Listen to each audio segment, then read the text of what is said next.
नमस्कार विद्यार्थियों, आज हम कल का टॉपिक जो चल रहा था उसको प्रारंभ करते हैं। हिमालय या उत्तरी पर्वतीय प्रदेश। हिमालय या उत्तरी पर्वतीय प्रदेश।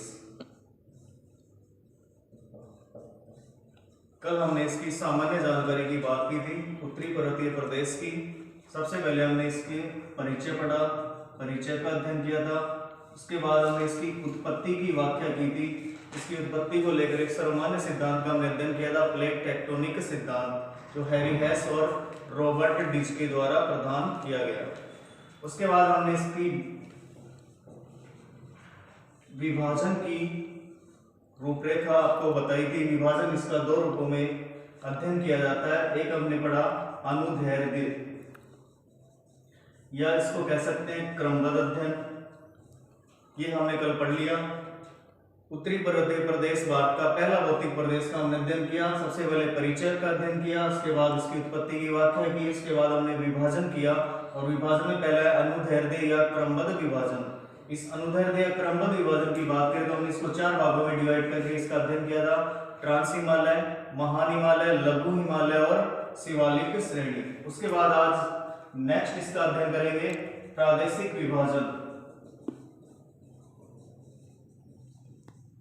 आज हम बात करेंगे हिमालय के प्रादेशिक विभाजन की। प्रदेश विशेष के आधार पर हिमालय को कितने भागों में डिवाइड किया गया है? चार। और विद्वान का नाम है जीएस बुराड़। जीएस बुराड़ नामक विद्वान ने उत्तरी पर्वतीय प्रदेश को प्रादेशिक विभाजन के आधार पर चार भागों में विभाजित किया है। और चार भाग कौन कौन से हैं?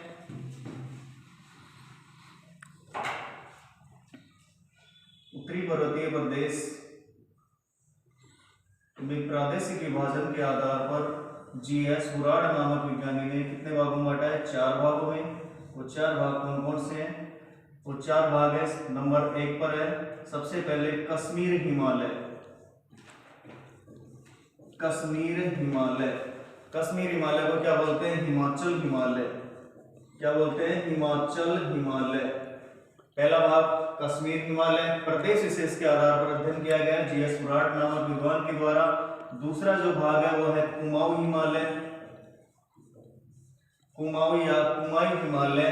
तीसरा जो भाग बताया, तीसरा प्रदेश बताया इन्होंने नेपाल हिमालय। और चौथा प्रदेश, उप प्रदेश इसका बताया असम हिमालय।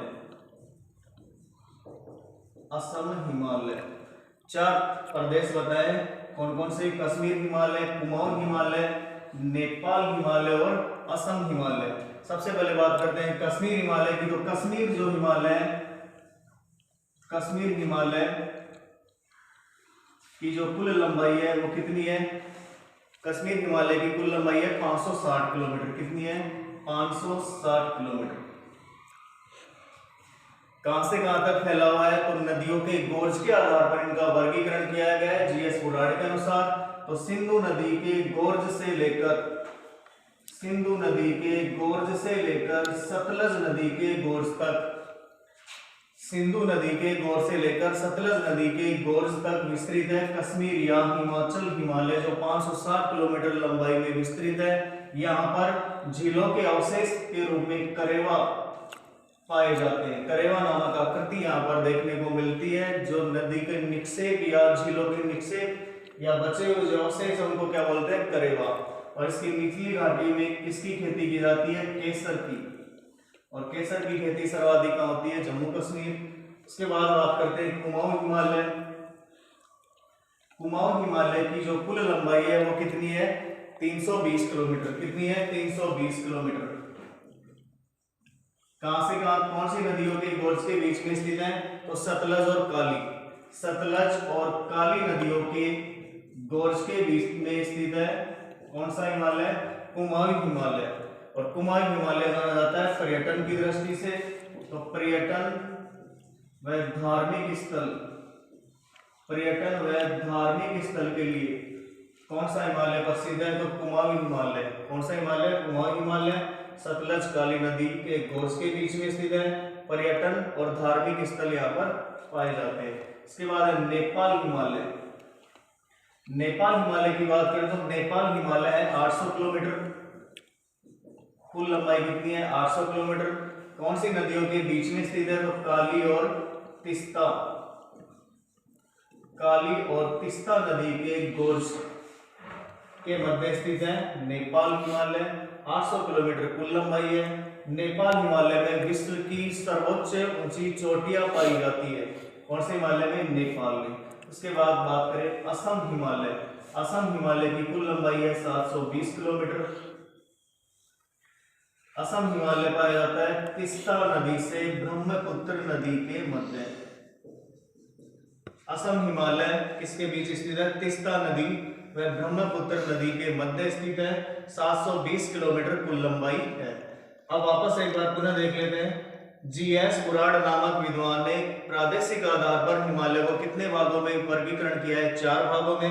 पहला भाग कौन सा है? कश्मीर हिमालय, इसी का नाम है हिमाचल हिमालय।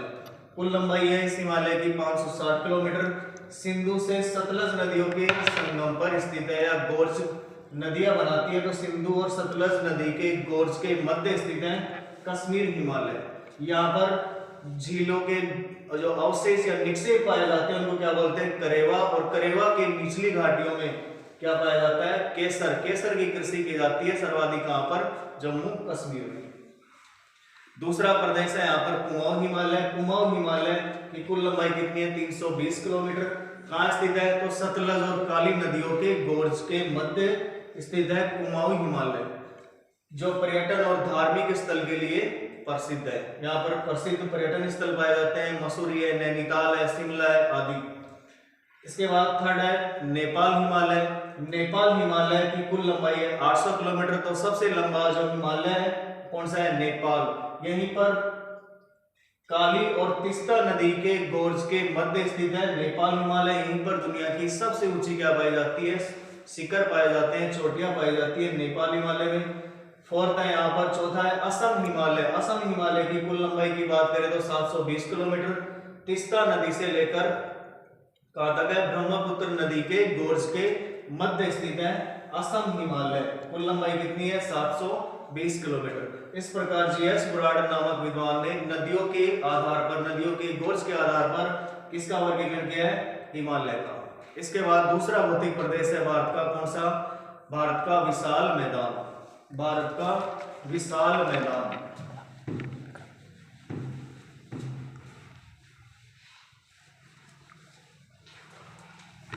दूसरा सेकंड भारत का दूसरा भौतिक प्रदेश है भारत का भौतिक प्रदेश, जिसका नाम है भारत का विशाल मैदान।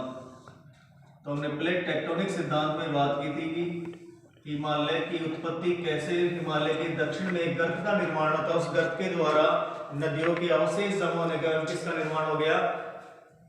विशाल मैदान का। भारत के विशाल मैदान की बात करें तो भारत के विशाल मैदान को 4 भागों में विभाजित किया गया है। सबसे पहले इसके परिचय की बात करते हैं। भारत के विशाल मैदान का परिचय की यदि हम बात करें तो इसका निर्माण क्वाटरनरी काल में हुआ है। कब हुआ है इसका निर्माण? मैदान का क्वाटरनरी काल में। कितने करोड़ वर्ष पहले? तो 7 करोड़ वर्ष पहले, 7 लाख वर्ग किलोमीटर क्षेत्रफल में ये क्या हुआ है? फैला हुआ है।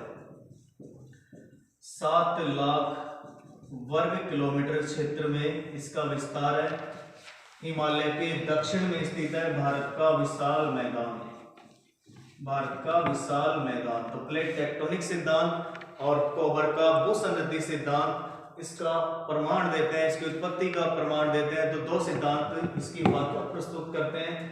हिमालय के दक्षिण में जो गर्त रह गया था, हिमालय के दक्षिण में गर्त रहने के कारण हिमालय से जो नदियां प्रवाहित हुई, उस नदियों के द्वारा मलबा या अवसाद जमा होने के परिणाम स्वरूप विशाल मैदान का निर्माण हुआ है। तो भारत का जो विशाल मैदान है जलोढ़ मिट्टी से निर्मित है। इसके बाद हम बात करें विशाल मैदान की, तो भारत का जो विशाल मैदान है वो भारत का सबसे नवीनतम क्या है? भौतिक प्रदेश। भारत का सबसे नवीनतम भौतिक प्रदेश कौन सा है? हिमालय। विशाल मैदान भारत का सबसे नवीनतम भौतिक प्रदेश और इसको हिमालय के वरदान के रूप में जाना जाता है। हिमालय का वरदान कहा जाता है। भारत के विशाल मैदान को हिमालय का वरदान कहा जाता है। क्वाटरनरी काल में इसकी उत्पत्ति मानी जाती है। क्षेत्रफल है 7 लाख वर्ग किलोमीटर। और विशाल मैदान की उत्पत्ति से संबंधित 2 सिद्धांत हैं। कौन कौन से? तो प्लेट टेक्टोनिक सिद्धांत, कलम ने इसका अध्ययन किया, प्लेट टेक्टोनिक सिद्धांत और भूसन्नति सिद्धांत, जो कोबर महोदय के द्वारा दिया गया। इसके बाद हम बात करते हैं इसके विभाजन की।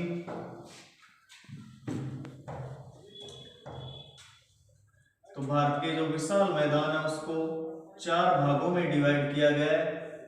पहला है यहाँ पर सिंधु का मैदान, फर्स्ट सिंधु का मैदान, दूसरा है गंगा का मैदान, तीसरा है यहाँ पर ब्रह्मपुत्र का मैदान, तीसरा है ब्रह्मपुत्र का मैदान, और चौथा पार्ट है यहाँ पर राजस्थान का मैदान। तो इसका विभाजन की यदि बात की जाए तो इसको 2 प्रकार से अध्ययन कर सकते हैं। पहला है संरचनात्मक वर्गीकरण, दूसरा है प्रादेशिक वर्गीकरण। विशाल मैदान की बात की जाए तो इसको 2 भागों में डिवाइड करके इसका अध्ययन कर सकते हैं, संरचनात्मक, प्रादेशिक। संरचनात्मक आधार पर इसको 4 भाग बताए गए, जिसमें भाबर प्रदेश, तराई प्रदेश, बांगर प्रदेश, खादर प्रदेश। इस प्रकार से इसका वर्गीकरण किया गया है, भाबर, तराई, बांगर, खादर। और प्रादेशिक की बात की जाए तो प्रादेशिक के आधार पर भारत के विशाल मैदान को 4 भागों में विभाजित किया गया है। 4 कौन कौन से? सिंधु का मैदान, पहला है सिंधु का मैदान, दूसरा है गंगा का मैदान, तीसरा है ब्रह्मपुत्र का मैदान, और चौथा कौन सा है? राजस्थान का मैदान, राजस्थान का मैदान। इस प्रकार से इसका विभाजन किया गया है 2 प्रकार से, संरचनात्मक, प्रादेशिक। संरचनात्मक में भाबर, तराई, बांगर, खादर। प्रादेशिक के अंतर्गत है सिंधु, गंगा, ब्रह्मपुत्र और राजस्थान का मैदान। सबसे पहले हम बात करते हैं संरचनात्मक आधार। तो सबसे पहले है संरचनात्मक आधार।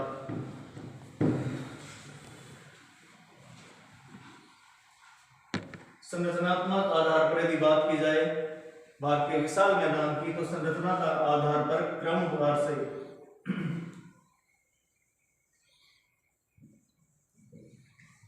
यह है पर्वत, और पर्वत का ये है पर्वतपादीय भाग। तो इस पर्वतपादीय भाग पर 8 से 16 किलोमीटर की चौड़ाई में स्थित कंकड़ पत्थर से निर्मित जो मैदान है, कंकड़ पत्थर से निर्मित मैदान, उसको बोलते हैं भाबर प्रदेश, भाबर प्रदेश। तो पर्वत पादीय भाग के दक्षिण भाग में 8 से 16 किलोमीटर की चौड़ाई में विस्तृत कंकड़ पत्थर से निर्मित जो मैदानी भाग है, उसको नाम देते हैं भाबर प्रदेश। क्या कहते हैं? भाबर प्रदेश। जो कृषि के लिए, और यहाँ पर जो इस भाबर प्रदेश में नदियों का जो जल है वो क्या हो जाता है? यहीं पर रुक जाता है। नदियों का जल इसमें प्रवेश कर यहीं पर रुक जाता है, इसको क्या बोलते हैं? भाबर प्रदेश। इसी भाबर का जल जब जिस क्षेत्र में दिखाई देता है उसको बोलते हैं तराई प्रदेश, तराई प्रदेश। तो तराई प्रदेश कहाँ स्थित है? भाबर के दक्षिण में। तराई प्रदेश भाबर के दक्षिण में स्थित ऐसा प्रदेश, ऐसा क्षेत्र जहां भाबर का जल स्पष्ट रूप से दिखाई देता हो, क्या कहलाता है? तराई प्रदेश। और यूपी की बात की जाए तो यूपी में तराई नामक क्षेत्र में गन्ने की कृषि की जा रही है। किसकी कृषि की जाती है? गन्ने की। यूपी में तराई नामक क्षेत्र में गन्ने की कृषि की जाती है। तराई प्रदेश में उपजाऊ मैदान माना जाता है, तराई दलदली भाग है। इसके बाद ऐसा क्षेत्र जहां पर प्रतिवर्ष नदियों की बाढ़ का जल नहीं पहुंच पाता, ऐसा भाग जहां नदियों की बाढ़ का जल नहीं पहुंच पाता तथा पुरातन जलोढ़ मिट्टी पाई जाती है, वो क्षेत्र कहलाता है बांगर क्षेत्र। वो क्षेत्र कहलाता है बांगर क्षेत्र। ऐसा क्षेत्र जहां पर प्रतिवर्ष नदियों के बाढ़ का जल नहीं पहुंच पाता तथा पुरातन जलोढ़ मिट्टी का निर्माण हो जाता है, बांगर प्रदेश कहलाता है। उसके बाद ऐसा क्षेत्र ऐसा क्षेत्र जहां प्रतिवर्ष बाढ़ का, नदियों के बाढ़ का जल जहां जिस स्थान पर पहुंच जाता है तथा नवीनतम जलोढ़ मिट्टी का निर्माण होता है, नवीनतम जलोढ़ मिट्टी का निर्माण जहां पर होता है उस क्षेत्र का नाम दिया जाता है क्या? खादर। तो खादर हो गया नवीनतम जलोढ़ मृदा, बांगर हो गया पुरातन जलोढ़ मृदा।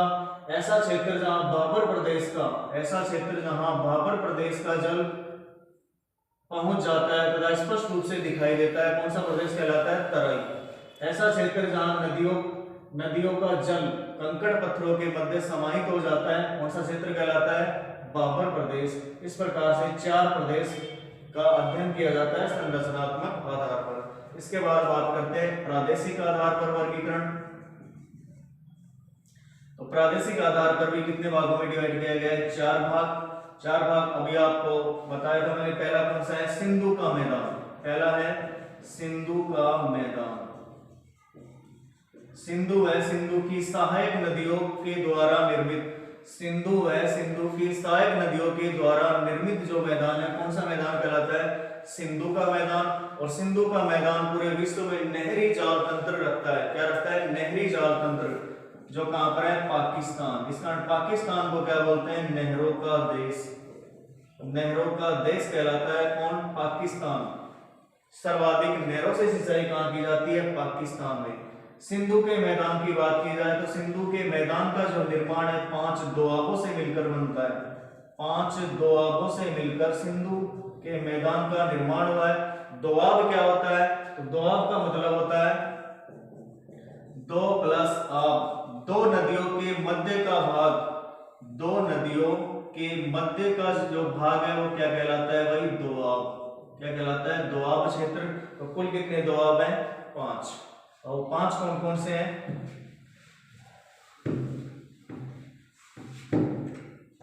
5 में सबसे पहला दोआब है सिंधु दोआब।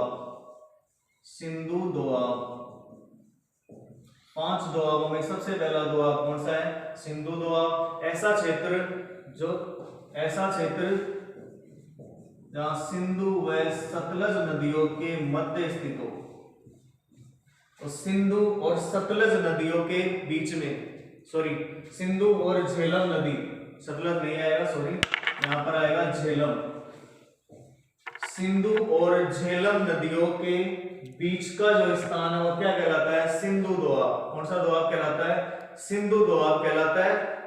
उसको क्या बोलते हैं? सिंधु दोआब। दूसरा है चैन दोआब। दूसरा कौन सा है? चैन दोआब।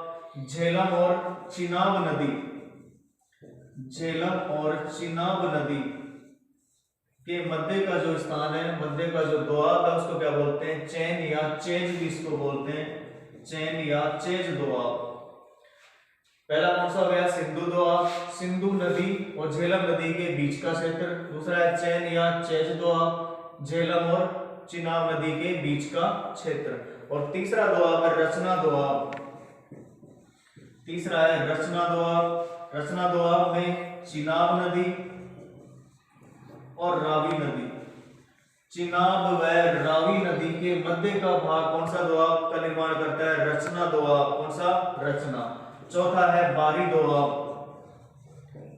चौथा कौन सा है? बारी दोआब। बारी में 2 नदियां, कौन सी? रावी और व्यास।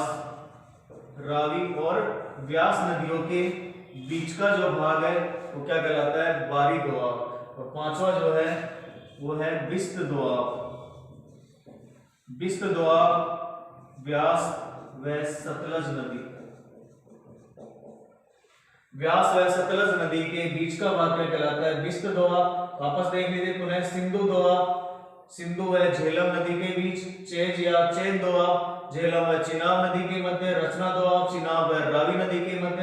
बारी दोआब, रावी व व्यास नदी के मध्य। बिस्त दोआब, व्यास और सतलज नदी के मध्य। इस प्रकार से किसका निर्माण होता है? सिंधु के मैदान का निर्माण होता है। तो सिंधु का जो मैदान है उसका निर्माण 5 दोआबों से मिलकर बनता है। वो 5 दोआब इस प्रकार से है। इसके बाद हम बात करें दूसरा मैदान। तो भारत का विशाल मैदान का जो दूसरा मैदान है उसको बोलते हैं गंगा का मैदान। दूसरा मैदान है गंगा का मैदान। गंगा के मैदान की बात की जाए तो गंगा के मैदान को भी 3 भागों में विभाजित किया गया है। ऊपरी गंगा का मैदान, ऊपरी गंगा का मैदान जहां पर मानसून कमजोर हो जाता है, यहाँ पर मानसून क्या हो जाता है, कमजोर। मानसून कमजोर होने के कारण यहाँ पर गेहूं से संबंधित या गेहूं प्रधान फसलें ही यहाँ पर क्या उगाई जाती है, या गेहूं संबंधित प्रधान फसलों की क्या की जाती है, यहाँ पर कृषि की जाती है। मानसून कमजोर हो जाता है यहाँ तक आते आते ऊपरी गंगा में। मध्यवर्ती गंगा, ये दूसरा प्रदेश, मध्यवर्ती गंगा का मैदान। और तीसरा है निचली गंगा का मैदान, निचली गंगा का मैदान। निचली गंगा की बात की जाए मैदान की तो यहाँ पर अक्सर बाढ़ आ जाती है, सर्वाधिक वर्षा होती है, मानसून यहाँ पर अधिक सक्रिय रहता है। मानसून क्या रहता है, सक्रिय। अक्सर क्या आ जाती है, यहाँ पर बाढ़ आ जाती है। क्यों आती है बाढ़, इसकी हम बात कर लेते हैं। इसका बाढ़ आने का कारण है यहाँ पर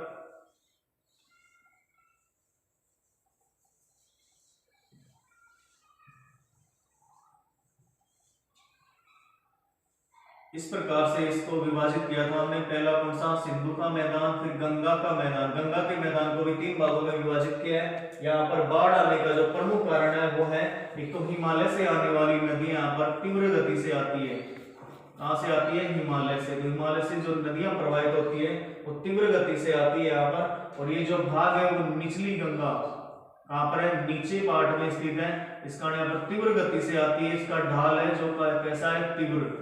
तो तीव्र गति से यहाँ पर नदियां प्रवाहित होती है। दूसरा कारण यहाँ पर बंगाल की खाड़ी की शाखा का जो मानसून आता है वो यहाँ पर सक्रिय होता है। यहाँ पर छोटा नागपुर पठार से टकराता है। यहाँ टकराने के बाद यहाँ पर बारिश करता है। इस कारण अक्सर यहाँ पर क्या आ जाती है, बाढ़ आ जाती है। क्या आ जाती है, बाढ़। इस कारण यहाँ पर जो नदियां है वो उफान पर आती है। इस कारण कहा जाता है बिहार का शोक। यहाँ पर एक नदी है कोसी नदी, तो कोसी नदी को क्या बोलते हैं, बिहार का शोक। यहीं पर एक नदी है दामोदर नदी, बंगाल का शोक। फिर इसके बाद यहाँ पर ओडिशा में एक नदी है महानदी, ओडिशा का शोक कहा जाता है। बाढ़ की चपेट में आ जाते हैं। बाढ़ के कारण इस नदियों का जो पानी है उफान पर बह रहा होता है। इस कारण यहाँ पर बाढ़ आ जाती है। कोसी नदी बिहार का शोक, बंगाल का शोक कौन सी नदी है, दामोदर नदी, महानदी ओडिशा का शोक कहलाती है। इसके बाद तीसरे मैदान की बात की जाए तो भारत का विशाल मैदान का जो तीसरा भाग है वो है ब्रह्मपुत्र का मैदान। तीसरा भाग है यहाँ पर ब्रह्मपुत्र का मैदान। ब्रह्मपुत्र नदी व उसकी सहायक नदियों के द्वारा निर्मित जो मैदान है, कौन सा मैदान कहलाता है, ब्रह्मपुत्र का मैदान। कौन सा मैदान, ब्रह्मपुत्र का मैदान कहलाता है। कौन सा मैदान कहलाता है, ब्रह्मपुत्र का मैदान। ब्रह्मपुत्र जो नदी है वो वेणी की भांति बहती है, या कह सकते हैं गुंफित व्यवहार करती है।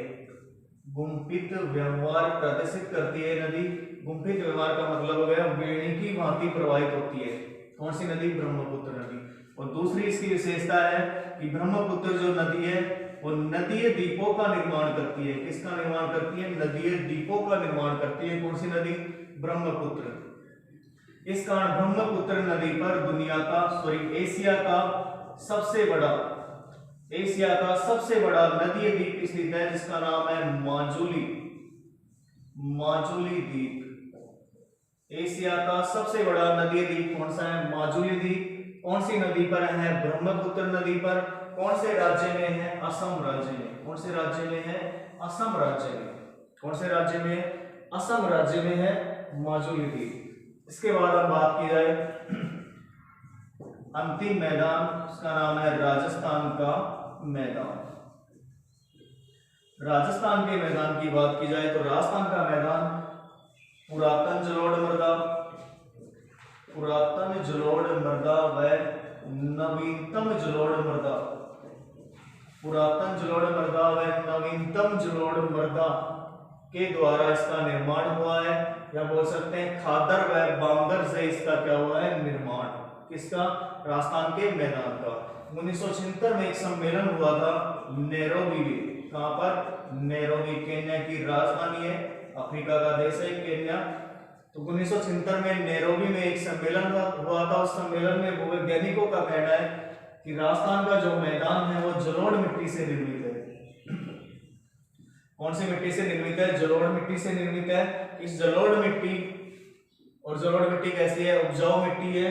इस कारण भूवैज्ञानिकों का कहना है कि यदि पश्चिमी मरुस्थल में यानी राजस्थान के मैदान में यदि जल की आपूर्ति कर ली जाए तो यहाँ पर फसलें उगाई जा सकती है। इस कारण इसको मरुस्थल में शामिल नहीं किया गया है, ये ध्यान रखना। तो हमने 4 मैदानों का वर्गीकरण किया, सिंधु का मैदान, गंगा का मैदान, उसके बाद हमने पढ़ा ब्रह्मपुत्र का मैदान, और लास्ट है राजस्थान का मैदान। आज के लिए इतना ही पर्याप्त। धन्यवाद।